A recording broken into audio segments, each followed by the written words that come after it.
நண்பர்களே, நம்ம சேனலை தொடர்ந்து பார்த்து ஆதரவு கொடுத்துட்டு இருக்கவங்க எல்லோருக்கும் கோடான கோடி நன்றிகள். இன்னைக்கு என்ன பார்க்க போறோம்னு பாத்தீங்கன்னா, சிவகார்த்திகேயனோட அமரன் படம் பாத்தீங்கன்னா 300 கோடியை கிராஸ் பண்ணி கோட்டை தூக்கி ஓரம் கட்டிட்டு சும்மா ஜெட்டு வேகத்துல போயிட்டு இருக்கு. தமிழ் சினிமால சிவகார்த்திகேயனை எல்லாருக்குமே பிடிக்கும். ஏன் அப்படின்னா சிவகார்த்திகேயனோட உழைப்பு எல்லாருமே ரசிக்கிறாங்க. அந்த உழைப்புக்கான பலனை அவர் ரொம்ப சீக்கிரமாவே அவருடைய சினிமா கேரியர்ல இவ்வளவு சீக்கிரம் இவர் 300 கோடியை கிராஸ் பண்றதுங்கிறது மிகப்பெரிய சாதனை. அந்த சாதனை சிவகார்த்திகேயன் அவர்கள் பண்ணிருக்காங்க.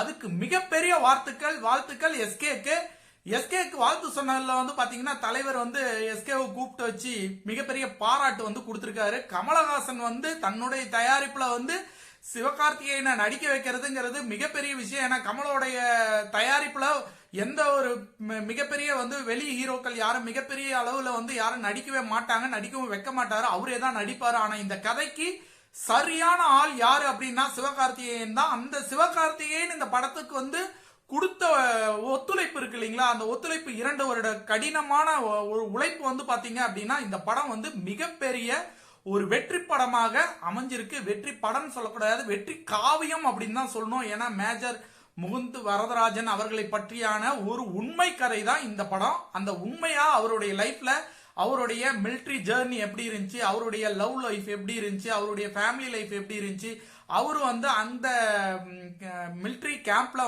அவருடைய பயிற்சிகள்லாம் எப்படி இருந்துச்சு, அவரோட ஃப்ரெண்ட்ஷிப் எப்படி இருந்துச்சு, அதுக்கப்புறம் அவர் நாட்டுக்காக எந்த விதத்துல அவர் நாட்டுக்காக போராடினாரு, எந்த விதத்துல அவர் அவருடைய லைஃப் எப்படி முடிஞ்சது அப்படிங்கறத மிக கச்சிதமாக சும்மா சூப்பரா அழகா தத்ரூபமா அது எந்த இடத்துல இந்த நிகழ்வுகள்லாம் நடந்ததோ அதே இடத்துல போய் இந்த படத்தை அழகா ஷூட் பண்ணி அந்த இயற்கை காட்சிகளோடையும் அந்த கிளைமேட்டோட அந்த ஒரிஜினாலிட்டி எப்படி இருக்கு, எப்படி அந்த மேஜர் முகுந்த் வரதராஜன் அவர்களுடைய லைஃப் எப்படிலாம் ஜேர்னி ஆச்சு, எங்கெங்கெல்லாம் போச்சோ அந்த அத்தனை இடத்துக்கும் போய் ரொம்ப மெனக்கெட்டு போக முடியாத, இது வரைக்கும் தமிழ் சினிமால ஷூட் பண்ண முடியாத இடங்கள்லாம் போய் இந்த படத்தை ஷூட் பண்ணி கொண்டு நமக்காக கொடுத்துருக்காங்க.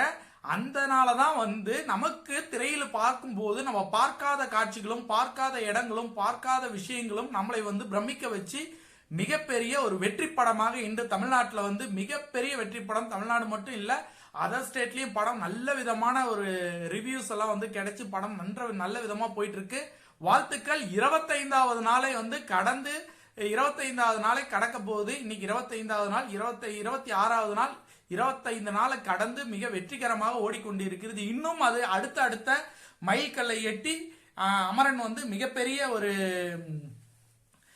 வெற்றியை தொடரணும், சக்சஸ்ஃபுல்லா அவர் கண்டினியூ பண்ணணும். சிவகார்த்திகேயன் லைஃப் அப்படின்னு பாத்தீங்க அப்படின்னா சிவகார்த்திகேயன் திறமை மிக்க ஒரு மிகப்பெரிய ஒரு நடிகன் அப்படின்னு சொல்லலாம். அவருக்கு வாய்ப்புகள் கிடைக்கணும், வாய்ப்புகளை தேடி எங்க போகணும், யாரு கூட பழகினா வாய்ப்புகள் கிடைக்கும். விஜய் டிவில இருக்கும் போதே பாத்தீங்கன்னா அந்த நிகழ்ச்சியை மிக அழகாக அந்த நிகழ்ச்சியில அவருக்கு என்னென்ன விஷயங்களை அவருடைய திறமையை காட்டக்கூடிய விஷயங்களை அவர் தொடர்ந்து பண்ணிக்கிட்டே இருந்தாரு.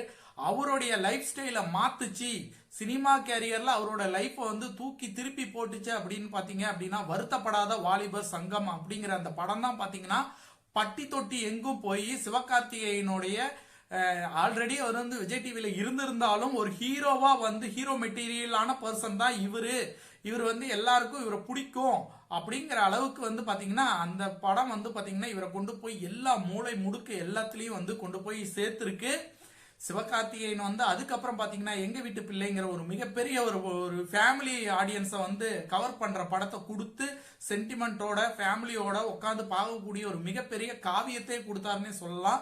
அவர் ஒரு படத்தை செலக்ட் பண்ற விதம் பாத்தீங்க அப்படின்னா எல்லா ஆடியன்ஸையும் சைல்டு, குழந்தைங்க, காலேஜ் போறவங்க, வீட்டுல இருக்கிறவங்க எல்லாருமே ரசிக்கும்படியான ஒரு கேரக்டர் ரோலை அவர் அழகா ஒரு ஃபன் எலிமெண்ட் ஒரு மாதிரி இருக்கிற மாதிரி ஃபேமிலியோட ஓரியன்டலா போற மாதிரி கதைகளா பார்த்து சூஸ் பண்ணி அவர் நடிக்கிறாரு. அவரு அவருடைய முயற்சி பாத்தீங்கன்னா அத்தனையுமே அவருக்கு வெற்றியை கொடுத்திருக்கு. ஒரு சில தோல்விகளும், ஒரு சில அவமானங்களும், ஒரு சில பழிவாங்குகளும், ஒரு சில ஏமாற்றங்களும் அவருடைய லைஃப்ல அவருடைய சினிமா கேரியர்ல நடந்திருக்கு. அது அத்தனையுமே தாண்டி இன்னைக்கு அவர் வந்து ஒரு மிகப்பெரிய ஒரு உச்சமான, அதாவது சினிமா கேரியர்ல கமலஹாசன் அவர்கள் 300 கோடியை கிராஸ் பண்ணது பாத்தீங்க அப்படின்னா இப்ப ஜஸ்ட் நவ் விக்ரம் படத்து மூலியமா தான் வந்து 300 கோடியை வந்து அவர் கிராஸ் பண்ணாரு. அந்த படமும் ராஜ்கமல் பிலிம் என்டர்டைன்மெண்ட்ஸ் தான் வந்து தயாரிச்சாங்க. இப்ப இந்த படமும் பாத்தீங்க அப்படின்னா 300 கோடியை கிராஸ் பண்ணிருக்கு. இந்த படத்தையும் ராஜ்கமல் தான் வந்து தயாரிக்கிறாங்க. இருந்தாலும் கமலஹாசன் அவர்களுடைய கேரியர்ல 300 கோடி அவர் டச் பண்றதுக்கு எத்தனை வருடங்கள் எடுத்துக்கிட்டாரு, எவ்வளவு படங்கள் நடிச்சிருப்பாரு, அத்தனையும் தாண்டி இப்பதான் வந்து அவரால் வந்து அந்த 300 கோடி தாண்டி போகக்கூடிய ஒரு மிகப்பெரிய ஒரு கலெக்ஷன் வந்து கிடைச்சிருக்கு. ஆனா வந்து சிவகார்த்திகேயன் வந்து பாத்தீங்கன்னா தன்னோட 23வது படத்திலேயே வந்து இந்த 22வது படத்திலே இந்த மிகப்பெரிய ஒரு வெற்றி வந்து அவருக்கு கிடைச்சிருக்கு. அவருடைய அடுத்த படம் பாத்தீங்கன்னா AR முருகதாஸோடைய படம், அதுவும் வந்து கிட்டத்தட்ட முடியும் தருவாயில் இருக்கு. அடுத்த வருஷம் கண்டிப்பா அந்த படம் ரிலீஸ் ஆகுது. அதுக்கப்புறம் பாத்தீங்க அப்படின்னா அவர் வந்து டான் படம் எடுத்தார் இல்லைங்களா, சிபி சக்கரவர்த்தி, அவரோட வந்து அவர் வந்து இணையறாரு. அவருடைய 25வது படம் வந்து பாத்தீங்கன்னா புறநானூறுன்னு சொல்லிட்டு சூர்யாவை வச்சு படத்தை வந்து அனௌன்ஸ்மெண்ட் பண்ணாங்க இல்லைங்களா, சுதா கொங்குராவ், அவங்க தான் வந்து இந்த படத்தை வந்து டைரக்ஷன் பண்ண போறாங்க. இந்த படத்துல முக்கியமான விஷயம் என்ன அப்படின்னு பாத்தீங்கன்னா, இந்த படத்துல அவருக்கு இணையான வில்லனாக ஆப்போசிட் கேரக்டர்ல வந்து பாத்தீங்கன்னா ஜெயம் ரவி நடிக்க போறதா ஒரு மிகப்பெரிய தகவல் கிடைச்சிருக்கு. அது இல்லாம விசாலுங்கிற விசால் வந்து இன்னொரு கேரக்டருக்கு நடிக்கிறதுக்கு கேட்டிருக்காங்க. அந்த கேரக்டருக்கு விசாலுக்கு பதில் பாத்தீங்கன்னா இப்ப நம்ம முரளியோட பையன் ஒரு பேரு அதர்வா வந்து நடிக்கிறதா வந்து ஒரு நியூஸ் ஒன்று வந்திருக்கு. இவருடைய லைன் அப் எல்லாமே பாத்தீங்க அப்படின்னா ஒரு தரமான ஒரு நல்ல ஒரு டைரக்டரா பார்த்து படத்துல கதை வந்து மக்களுக்கு பிடிக்கும்படியாக ரசிக்கும்படியாக யார் படம் பண்ண போவாங்களோ தன்னுடைய அடுத்த லெவல் எப்படி இருக்கணும், யார் யார் படம் பண்ணா தன்னோட அடுத்த லெவல் கிராஃப் வந்து இதை தாண்டி மேல போகும் அப்படிங்கறத பக்காவா பிளான் பண்ணி பக்காவா பண்ணிட்டு இருக்காரு. அவரு வந்து பாத்தீங்க அப்படின்னா சிவகார்த்திகேயன் பயங்கரமான ஒரு புத்திசாலியான ஆளு. இந்த பக்கம் பாத்தீங்கன்னா தலைவரையும் போய் தலைவர்கிட்டையும் வாழ்த்து வாங்கிடுறாரு. இந்த பக்கம் பாத்தீங்கன்னா அஜித் சாரையும் வந்து எந்த விதமான இதுவும் இல்லாம அஜித் சார் கூடயும் நல்ல விதமா பகலறாரு. இந்த பக்கம் பாத்தீங்கன்னா விஜய் சார் கிட்டயும் நல்ல விதமா பகலறாரு.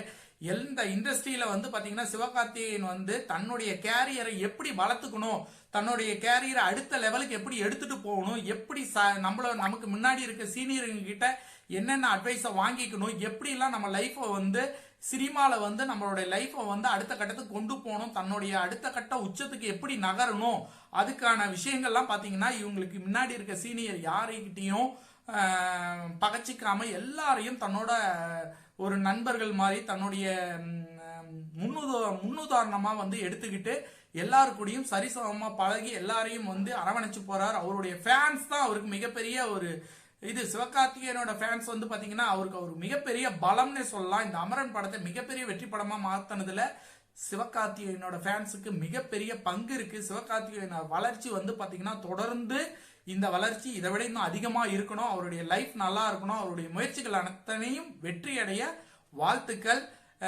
மற்றொரு சூப்பரான வீடியோவில் சந்திப்போம். நம்மளோட சேனலை இதான் முதல் முறையா பாக்குறீங்க அப்படின்னா கண்டிப்பா சப்ஸ்கிரைப் பண்ணுங்க. அப்பதான் நம்ம சேனல்ல போடக்கூடிய அனைத்து வீடியோக்களையும் தவறாம உங்களால பார்க்க முடியும். மற்றொரு சூப்பரான வீடியோவில் இணைவோம். நன்றி, வணக்கம்.